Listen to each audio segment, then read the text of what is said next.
Vanessa's going to do the news review before she does any of that, though, and also we welcome Tom Swarbrick. So good to see you both. Horrible story to begin with. Yeah, I mean, it was an awful day yesterday, you know, just the result of that match, Tom, and then all this awful racist behaviour, and now this magnificent mural in Withington in Manchester has been defaced. Awful. But some hope, because local people have rallied and said, we're not standing for this. It's disgraceful, isn't it? I mean, it's pathetic, it's embarrassing. Go back to the rock that you came out from underneath, if you're going to do that, to an England player who happens to be black, who's given his life and soul for the game to try and get us over the line. Didn't work out, but he tried his best, as they all did. So go back to the rock that you came from underneath. Harry Kane said it perfectly, I thought, the other day.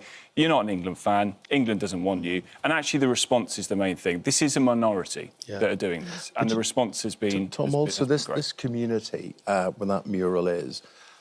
No one has done more than Marcus Rashford of highlighting poverty, food deprivation, technology deprivation in these areas, and this is what he gets back for that. But the community is standing by him. I just think, listen, it's horrendous, it's horrific, but look at the response, look at how people have reacted to it. It is a minority. It is a ridiculous minority who should be, you know, their words should be crushed, they should be ignored, they should be left to, you know, just fester somewhere else.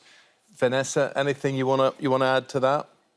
Yes, I think the people who put those hearts and flowers and just did their best, their utmost to screen that nasty, foul tirade from the world did exactly what all the rest of us wanted to do. You want to throw your body over it. You want to, you know, hide it because it's so disgraceful. And also, it bears no relationship to the experience that most of us had with the incredible, beautiful game. I mean, I was watching with my grandchildren.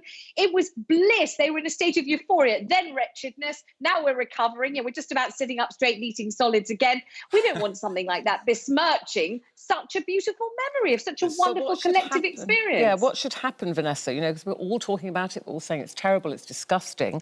The police are treating this as a hate crime, the defacing of the mural. There's a petition now for a lifetime ban for racists, 700,000 signatures at the moment. It's what we do now going forward. How do you find these people and what should happen to them? Well, I think somebody will have witnessed somebody doing that. Somebody will have been with them. Somebody needs to shape up and stand up and do what is right. But I also think it's absolutely vital that the social media giants track down the perpetrators. All of this, you know, responsible, less crime. You can say whatever you like, however pernicious, and nobody ever has to face the consequences. That's got to stop. Throw the book at them, arrest them if needs be. You know, ban them from football grounds for the rest of their lives. Doesn't matter. You think it should be a lifetime ban? Absolutely. No. If the England captain says we don't want you, then that's it. You're gone. We'll leave you on this story with the words of Marcus Rashford, an extraordinary young man. He said, "I'm Marcus Rashford, 23 years old, black man from Withington and Wythenshawe, South Manchester. If I've nothing else, I have that. For all the kind messages, thank you. I'll be back stronger. We'll be back stronger." So that's all you need to know there. OK. Well, continuing on that theme, actually, footballer Tyrone Mings has hit out at the Home Secretary, Priti Patel. She's condemning the racial abuse, but he's saying she previously called players taking the knee gesture politics. And he's saying now you don't get to stoke the fire at the beginning of the tournament, labelling our anti-racism message as gesture politics, and then be disgusted about racial abuse. What did you think of what he said? This is the Twitter equivalent of a studs-up full body block of a challenge from Mings, and he's absolutely right to make it. Priti Patel called it gesture politics. The England team made it very clear there was no politics in this. It was a gesture against racism. But it's her argument, and a lot of politicians' argument will be the association with Black Lives Matter, which they will see. But what are we suggesting? Are we genuinely suggesting that the England team are covertly expressing their Marxism by taking the knee ahead of the game, that they want to defund the police and overthrow capitalism? It's madness. They said at the start this is an apolitical statement about anti-racism, and I'm afraid that senior politicians at the start of this imbued it with the politics of Marxism, anti-capitalism, defund the police as a way of discrediting it. And I think Mings is absolutely right to call her out because she's playing to an audience. They were playing to an audience that didn't exist. The majority of people don't. You see, what I was impressed with was the articulateness of Tyrone Mings, how he gets his message across here. He's a very smart young man. I think he puts this very well. And it would be just great in these situations if, you know, maybe Priti Patel and Tyrone Mings would sit and talk this out. I don't think it's an argument. I think they may have quite a lot in common. And I think he's very, very good at articulating what they're trying to do here. And both will have experienced racism. You know, as Priti Patel has said, she's experienced racism through her life. So there's a commonality there. But I think we need to understand and put into the correct place what things are. The England team said this is a gesture against racism. It's an apolitical statement. It was imbued with politics because of where it seemed to have come from in the United States. If we can find a way of separating those two very, very clearly for people to not lead to the ridiculous expression of booing. Did you see the videos of grown men standing next to the television booing the England team? It's just embarrassing. Yeah, it is. And actually, what kind of example is that, Vanessa, you said about so many young children watching there at Wembley at home?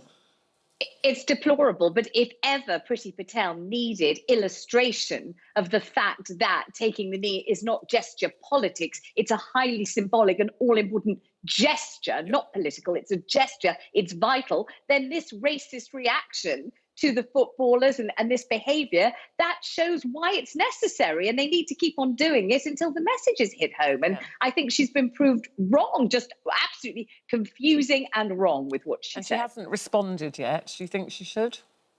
Yes. Yeah. Yes, she should shape up and respond. Really, she should apologise. She should examine what she said, realise it's meaningless and also incredibly controversial and confrontational, and apologise for it. Say she didn't mean that, she meant something else, and explain better. Hooliganism in football is a very interesting thing. You often associate it with violence with young people, but my wife, who is a part-time supporter of most things... I heard. But, yeah. But not a supporter enough to allow you to call your son Alex. No. That's a bit sad, though, isn't it, Tom? You have, on a few occasions, witnessed, and the thing that shocked you most, that the hooliganism was coming from men, my age. Towards one day we saw it towards a 10-year-old boy who was celebrating a goal. And he was supporting the other side, and there were 4 grown men. He looked about 11. United scored a penalty. United scored a penalty, 10-year-old. and he jumped up, and 4 men turned around, and the language I can't even go. The hatred on their faces, and this was a boy, a young boy. I couldn't believe it. I'm a big Preston North End fan. But I have to say, Wembley Way, I was very lucky enough to go to the game on Sunday. Wembley Way was a disgrace. It was an absolute disgrace. There were kids who were being shielded by their mums and dads running through the crowd because people were chucking bottles, they were chucking cans, people were getting hit left, right and centre. I just think... Who were they fighting, Tom? I don't know, I've heard themselves. I heard there was glass everywhere.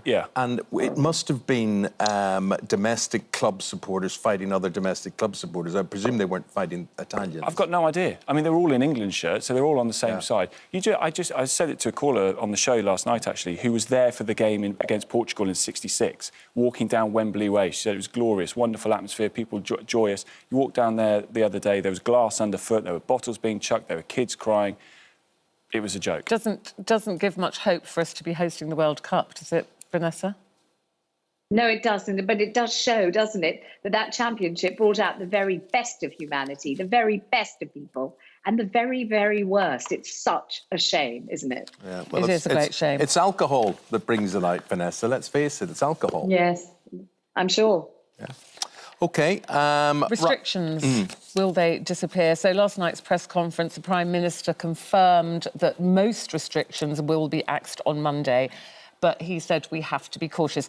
Again, Vanessa, so many people saying mixed messages. You know, is it the end, or is it at the end, but it might not be the end? Wear your mask, but don't wear your mask, but wear it if you think you should wear it.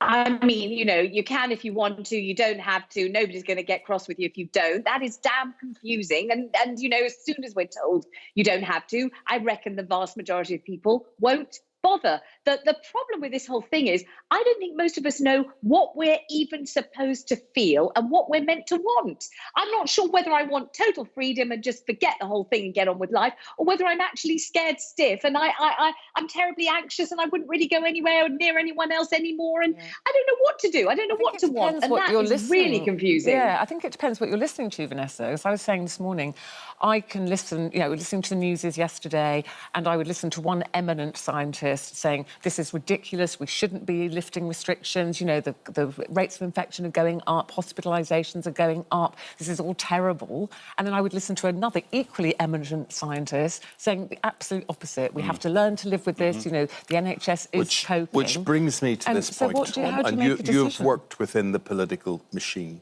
in your time. Why can't politicians just speak English and tell the truth? I mean, for instance, why can't they just say, look, guys, the evidence is conflicting, we're not sure. What we're going to do is we're going to relax things, but if things ramp up again, it's going to be masks on and more restrictions. Why don't they just speak straight? That's an evergreen question, I think. The idea of talking about whatever was coming over the course of the next few months as irreversible was a mistake. It was a mistake for the Prime Minister to mention it. It was a mistake for the Prime Minister to mention it a few months ago. It's been proven to be a mistake because it's been dropped. I think that you're right, Ruth, about the scientists. It is confusing, but I think I take the general tone to be winter's going to be quite difficult.